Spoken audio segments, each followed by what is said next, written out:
On a vu en effet les métiers qui émergent, quelques témoignages. Globalement, il y a 5 familles de métiers cybersécurité aujourd'hui dans la situation telle qu'on la connaît.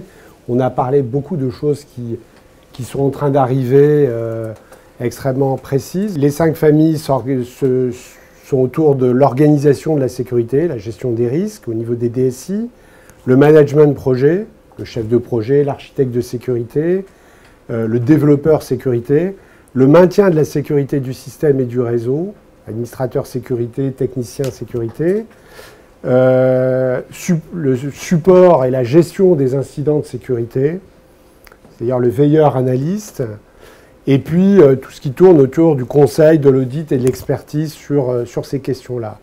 Et les 5 métiers les plus recherchés aujourd'hui sont ceux de consultant ingénieur en cybersécurité, veilleur analyste, chef de projet sécurité, l'architecte sécurité et l'administrateur sécurité. Le salaire d'un débutant, c'est entre 2005 et 3000 euros. Le salaire moyen annuel est de 49 400 euros. Ça, c'est les chiffres assez précis. Qui est le salaire moyen dans les autres secteurs est de 34 000 euros. Voilà un peu les éléments de comparaison. En ce qui concerne la question de la formation, qui est la question dont je veux vous dire 2 mots, aujourd'hui sur ces métiers-là, il existe à peu près 150 formations initiales et 400 formations courtes. Et c'est intéressant parce que de 2014 à 2017, on est passé d'un nombre de personnes formées sur ces métiers-là, qui était en 2014 de 2000, on est passé à 3005. On se dit, bon, il y a quand même une sacrée accélération. On a fait presque x2. Enfin, on a vraiment... Mais en réalité, entre 2014 et 2017, le volume d'opportunités d'emploi dans la cybersécurité a été multiplié par 4. Et tout à l'heure, on a parlé d'une multiplication par 3 du nombre d'emplois dans ces métiers-là. Donc on a en fait une vraie problématique et cette problématique, c'est celle que nous avons rencontrée lorsque j'ai créé Webforce 3 il y a seulement 4 ans, donc c'est très très récent, qui était on a créé sur la problématique du manque de développeurs. Il manquait 20 000 développeurs en France.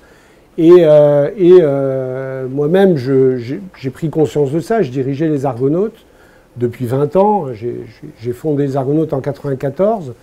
Et c'est quelque chose auquel j'ai été confronté en tant que chef d'entreprise qui n'arrivait plus à recruter des développeurs. Et la problématique, c'est que, on la rencontre encore beaucoup, c'est que donc c'est vrai dans les métiers de développeurs, mais c'est ce qu'on rencontre sur la cybersécurité, c'est que les entreprises se battent entre elles pour essayer de récupérer, de capter ces 3500 personnes qui ont été formées depuis 3-4 ans.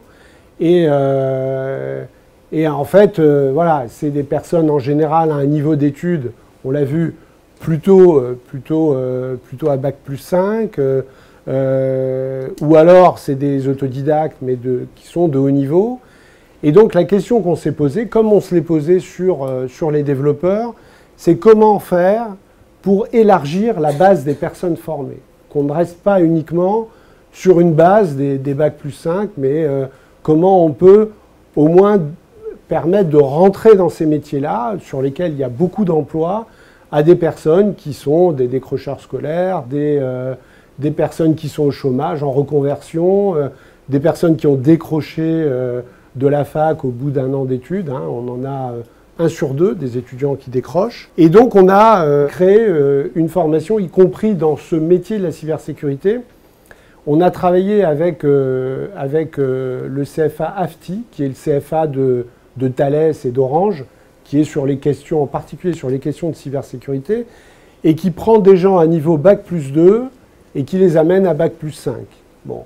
On a travaillé avec eux à une formation qui prendrait des gens à infra-bac, des gens qui ont le bac, ou même moins que le bac, et qui les amènerait à Bac+2, qui leur donnerait la possibilité immédiatement de pouvoir travailler, mais éventuellement, s'ils le veulent, de raccrocher à partir de Bac+2 pour aller jusqu'à Bac+5 à l'intérieur de ce CFA.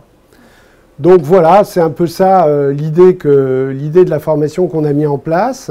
Donc l'objectif, les objectifs, c'est une formation qui amène des gens à pouvoir occuper un poste de travail sur des fonctions extrêmement précises qui sont cerner les besoins de sécurité des entreprises, savoir identifier les vulnérabilités d'un système d'information et être force de proposition dans une logique d'amélioration, savoir rédiger un dossier d'architecture sécurité pour un SI, savoir développer une application en prenant en compte les bonnes pratiques de sécurisation du code et acquérir un savoir-faire opérationnel pour communiquer et promouvoir ces solutions de manière efficace. Donc c'est un programme qui est autour de 6 blocs de compétences, les bases de l'architecture réseau d'un SI, les bases de l'architecture d'un système d'information, de l'architecture, comprendre et mettre en place des architectures réseau sécurisées,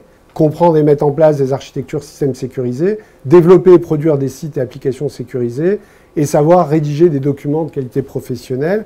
On amène en fait, alors c'est un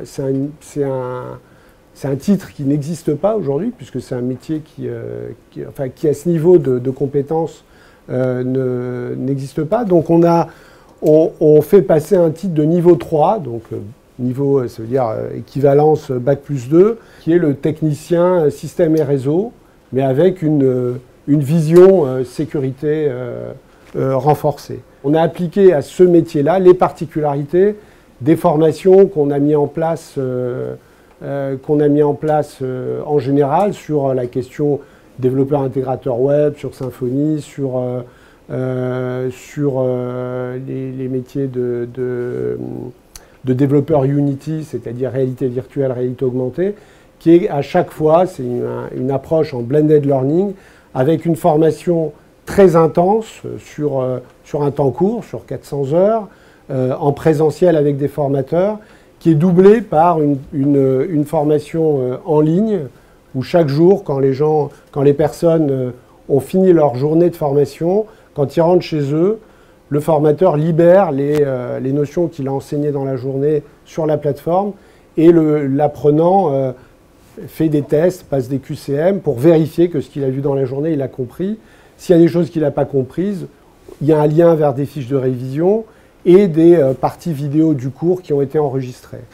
Et on a apposé à ça un algorithme d'ancrage mémoriel qui régulièrement fait de l'adaptative learning, c'est-à-dire qui interroge les personnes tous les 4-5 jours et en fonction des réponses, qui invite à aller réviser tel ou tel aspect. Alors l'approche qu'on a, c'est une approche de dire on forme rapidement pour mettre dans l'emploi sur des métiers en tension et ensuite on va continuer à suivre la personne parce que l'algorithme d'ancrage mémoriel va continuer à être actif quand les personnes sont dans l'emploi pour faire des notifications et leur proposer à travers des QCM de répondre à quelques questions. En fonction des réponses, on va leur proposer de se mettre à jour en revenant sur la plateforme ou on va leur proposer éventuellement de venir faire une formation qui va leur permettre de continuer à monter en compétences. Et l'idée, c'est qu'à un moment donné, on va pouvoir leur proposer une formation pour peut-être pivoter sur un autre métier si le métier sur lequel ils sont est en train de disparaître. Voilà, merci. En fait, le coût des formations, c'est toujours une question un peu compliquée pour y répondre. C'est que pour l'instant, on est dans un système en France où le coût d'une formation dépend de qui paye. Si c'est Pôle emploi, c'est entre 8 et 10 euros de l'heure. Si c'est la région, c'est entre 10 et 12 euros, jusqu'à 15 euros. Et quand c'est les OPCA, ça peut aller jusqu'à 20 euros de l'heure. Voilà. Donc nous, on essaye toujours dans ces formations-là, on essaye d'optimiser le financement de la formation de façon à ce que ceux qui ont moins de droits, qui n'ont pas droit à un financement de la formation, on arrive à leur faire un coût qui est très bas. Mais la moyenne, en fait, l'objectif moyen sur une formation, c'est que ce soit 4 000 € pour 490 heures.